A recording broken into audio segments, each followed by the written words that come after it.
दोस्तों एक new podcast आप सभी का स्वागत है। तो हमारे साथ है भूप सिंह। तो कैसे पूछेंगे? सब बढ़िया सर। तो चलिए शुरू करते हैं बिना किसी देरी की एक और न्यू हॉरर स्टोरी। एक ऐसा जंगल जहाँ से डेली ट्रैक आती थी बालू की। तो एक दिन क्या हो गया, एक ट्रैक वाला था, उसका नाम था मनोज, और उसके साथ एक और था सौरभ। तो ये दोनों जा रहे थे। ये मतलब कि इनका अकेला था ट्रैक, क्योंकि सारी ट्रैक इनसे पहले चली गई थी। क्योंकि अब ये जब इनका ट्रैक अकेले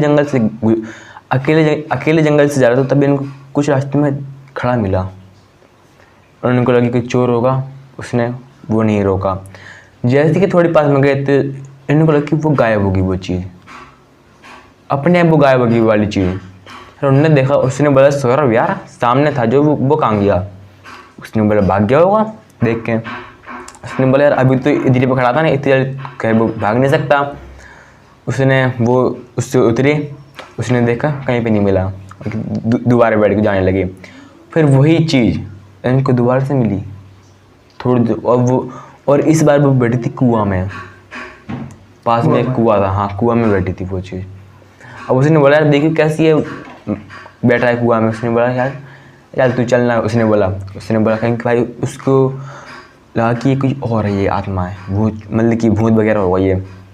पर भाई जो मनोज था उसने उसको रोक लिया ट्रैक को। उसने बोला अब तो अपन इसको देखेंगे क्या है ये।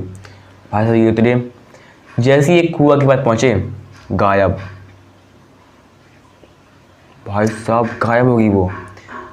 तब इनके छूटे पसीने, क्योंकि वो चीज़ उनकी आंखों के सामने से गायब हुई थी। अब एक पेड़ के नीचे किसी के रोने की आवाज़ आई। वो पेड़ था बरगद का पेड़, उसके पीछे किसी के रोने की वही आवाज़। जैसे उसके पास गए भाई साहब, जैसे उन्होंने देखा कि एक शख्स जो उल्टी लटकी हुई है और उसके बाल उसके मुंह को टच कर रहे हैं। भाई ये रो रही है। अब जैसे ये नीचे आती है भाई से, इसका पूरा सर, मतलब कि चेहरा पूरा गला हुआ था इसका चेहरा। अब मतलब कि भाई वो एक जिन था, बहुत बड़ा जिंद, जो लोगों को मारता था ऐसे ही रोक कर। मतलब कि वो लोग उसका काम ही था। हाँ, तो अब वो लोग उसके जाल में फंस गए। मतलब अब क्योंकि भाई लोगों को ऐसी वो मारती थी, तो उसने बोला कि यार कुछ जल्दी कुछ कर। पर उसने उनको सोचने का मौका नहीं दिया और सौरभ पुदेरी पे निपटा दिया। अब जैसे ही मनोज भागा तो भाई साहब वो उसके पीछे पीछे आती रही। तो इसने पढ़ा हनुमान चालीसा गली में भागते हुए। भाई वो गायब वो चीज़।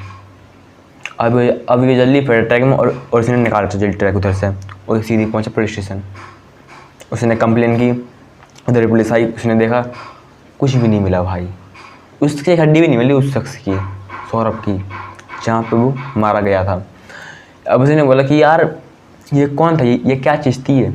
उसने बोला कि मतलब कि मेरा दोस्त कह रहा था कि ये इधर पे कोई भूत वगैरह रहता, तो मैंने नहीं माना और मैं ट्रैक के नीचे आ गया देखने के लिए, और तब ये कांड हो गया। उसने बोला कि यहाँ इस कुएं के पास रहती है वो चीज़। एक पुलिस वाले ने बोला। उसने बोला क्या इधर सच्ची में कुछ रहता है? उसने बोला हाँ रहता है ना। उसने तो जैसे इसके लिए उसने 5-6 लोगों की उसने जान ली है, 5-6 लोगों की, और बहुत सारी ट्रैक वाली। अब उसने बोला पर मेरे को तो कुछ नहीं हुआ। उसने बोला तुमने कुछ किया होगा? उसने बोला हाँ मैंने हनुमान चालीसा पढ़ा था। उसने बोला यही तो वजह है, हनुमान चालीसा।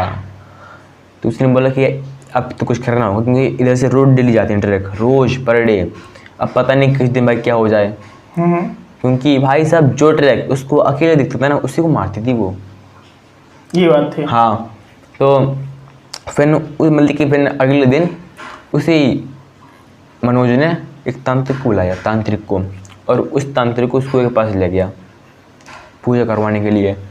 उसने मतलब कि पूजा पाठ हनुमान चालीसा सुंदर उसने सब कराया उधर पर जंगल में उस कुएं के पास, और उस कुएं की पूजा की।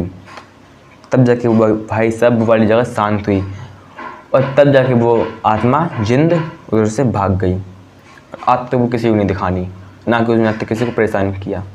तो दोस्तों ये थी आज की हॉरर स्टोरी। कैसी लगी कमेंट करके जरूर बताएं। हम लोग पुनः को नए वीडियो, तब तक के लिए नमस्कार।